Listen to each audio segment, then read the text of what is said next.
Mioi Taruka Paraga Pukibise, a 2 Matamda, why she can view.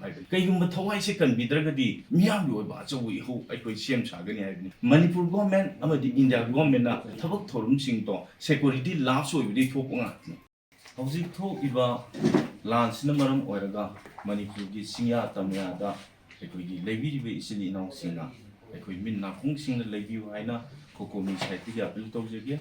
Madam Dicari, you know, Harumatamda, terrorist, I quite a Dukunlava, terroristina, I could say him at a saga the bar, hoaxing check. As you look yard, I will walk along that, I could sing out the other labor, low Urusing Sida, no way, Matan Capture by say, Masi, I could say now, Nasigi, Manipur government, Amadi India government gi. Adugunlaba, Makwigi, security gi, last way with the gi, I could talk in a habit of me, the Tamjake, Madam D.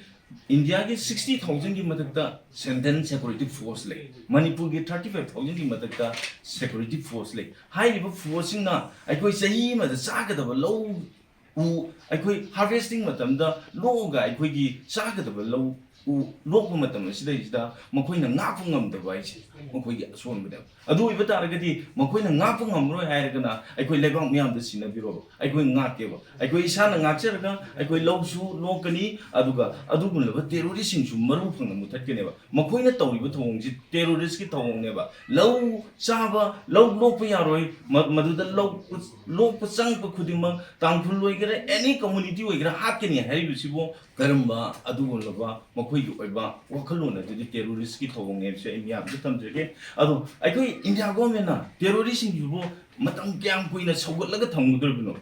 Terrorism as a Masi I go how the toy banana say Lucian Gay Hibagi India government later gedi Masiki Landi Amakatan labor terrorism you Marupa terrorism the Marupa Mutalagadi I could land illusion Bunganeva. Adunava terrorism as a Yokala the Tamagadi La Lucian Bungamoy Nasi Jiribam do Egera Nasiki low Uriva Zaga Kudim that Singatamada Ankung Noi Captaraga or the part of my amateur terrorism Marupum Mutakadone. Karigino, Makoina, Nasi Manipurita, Adunava, Su the labor ground Fugaraga, me, ma'am, half a tupatore, Adukimataka, men were the best of video, Lalovas in Changaga, Masidish the carpet to half a tole, India woman Amako Yang Lace, India woman Amako Yokala the Tamija Karigin.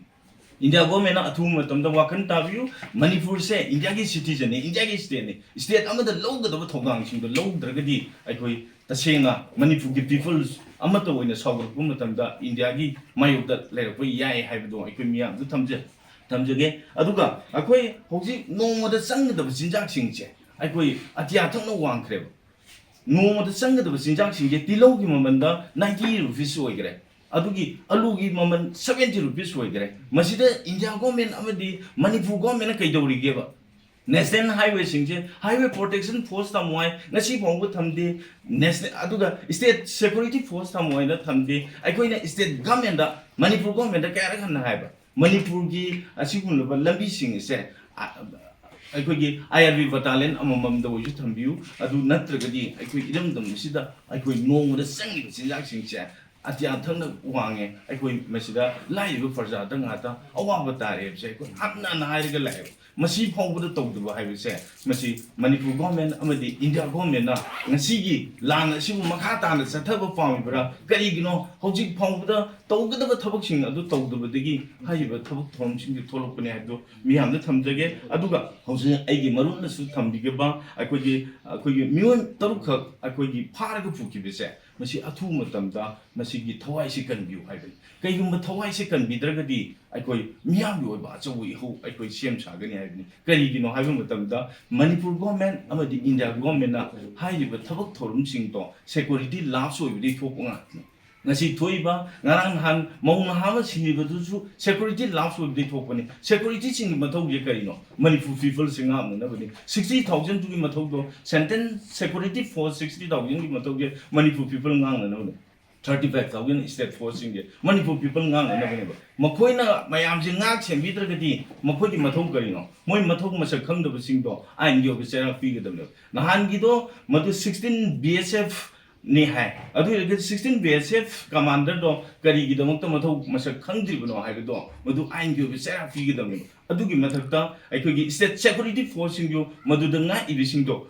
Haibadi low uber setting Hibasha.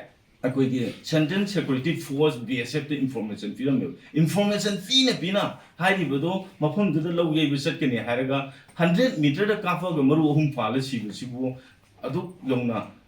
Central Security Force and laughs over the Topony have a Wafumaduni, Maduna. Central Security Force in Matum, Masakung W, Togoki Topony, Aduga State Key, Adugun 35,000 lady state security force seem to.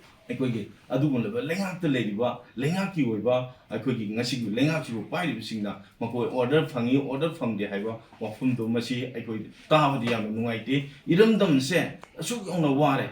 Iram them say to Kampung Chire, Adu Gadi, I could get a woman to it home mean Haina Kalaga, Lenga, the lady wishing to Gianta Bureau, security reason the lady wishing to Gianta Bureau, I could a sea. Iram them say, Sugar on the water, Aduna. I could the same, I could Arroy winner Tamimiji, Sentence Security Force Wagera, State Security Force Wagera, Mokoina Naponga, Haragan meet some Prajadas in a bureau, I could Toponga again, I could Topua, Lans Upena Logs Upena Locani, Sin cooking narco terroristing as you would Langa Panavase, Sentence Security Force, some of the State Security Force and Dragadi, who Napus in a Langa Fana again, have the young.